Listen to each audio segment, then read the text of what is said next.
நாம் தமிழர் ஒரு இடத்துலயும் கண்டிப்பா ஜெயிப்பாங்க. நாம் தமிழர் நாம் எந்த தமிழர் ஒரு இடம். தேர்தலிலும் ஜெயிக்காத நாம் தமிழர் இந்த தடவை ஜெயிச்சிருவாங்க. ஒரு எவ்வளவு பர்சன்டேஜ் வச்சிருக்காங்க? 8%. 8%. அவர்கள் 8% வச்சு ஒரு எம்எல்ஏ சீட் பிடிச்சிருவாங்க. ஒரு இது சீமான் நம்புவாரா? அவரே நம்ப மாட்டாருங்கிறீங்களா?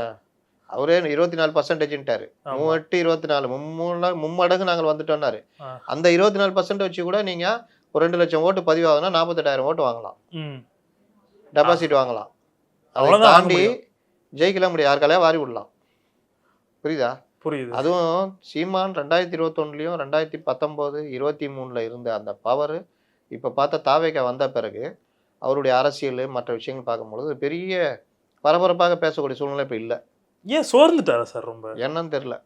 அவர்கள் தம்பிகள் தான் வீடியோ போட்டுக்கிட்டு வீடியோல பரபரப்பா இருக்கிறாங்க. விஜய் திட்டிட்டு இருக்காங்க. விர்ச்சுவல் வாரியர்ஸ் போல இங்க இவங்க அந்த சண்டை போட்டுக்கிட்டு இருக்காங்க. அதை தாண்டி பொலிட்டிக்கலா சீமான் வந்து இன்னைக்கு பேசுறாரு, இந்த பேட்டி கொடுத்துருக்காரு, பயங்கர பரபரப்பு இங்க அப்படின்னு சமீப காலமாக நான் பார்க்குறேன். இல்ல கடைசியா அந்த அறிக்கை வந்துச்சு, இந்த உழவர்கள் விவசாயிகள் பாதிக்கப்பட்ட விவகாரத்துல ஒரு பரபரப்பான அருமையான அறிக்கை.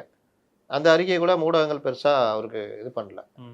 அன்புமணி ராமதாஸ் அறிக்கை விட்டாரு, இந்த கூட இருக்கிற செவ்வாழை சிபிஎம் அறிக்கை மட்டும் விட்டுட்டு போயிட்டாங்க. அவ்வளோதான்.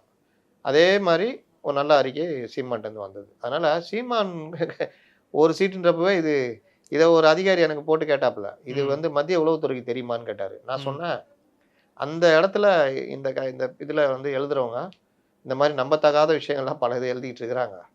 அதனால அதை வந்து நம்ம கடந்து தான் போகணும். ஏன்னா 22% வாக்குகள் ப்ளஸ் 18% என்டிஏ உடைய வாக்குகள் சேர்ந்தா கிட்டத்தட்ட 40% வச்சிருக்கிற அதிமுக கூட்டணி 35 சீட்டு தான் ஜெயிக்கும். எவ்வளோ பர்சன்டேஜ் வச்சிருக்காங்கன்னே தெரியாத தாவேகா, அதாவது 25ன்றாங்க, 22ன்றாங்க, 23ன்றாங்க, அவங்க 70 சீட்டு ஜெயிப்பாங்க. இது காமெடியா இருக்குல்ல. இன்னொன்று திமுக 90 சீட்டுன்றாங்க. திமுகவுடைய வாக்குகளை பெரும்பாலும் தாவேகா பிரிக்க போகுது. திமுக 60-70 சீட்டு ஜெயிக்கலாம். என்டிஏ கிட்டத்தட்ட ஆட்சி பிடிக்கிற நிலைமைக்கு வந்துடும். இவர் 2-3 சீட்டு ஜெயிச்சாங்கன்னா பெரிய விஷயம் தாவேகா. இதுதான் இன்னைக்கு சிச்சுவேஷன்.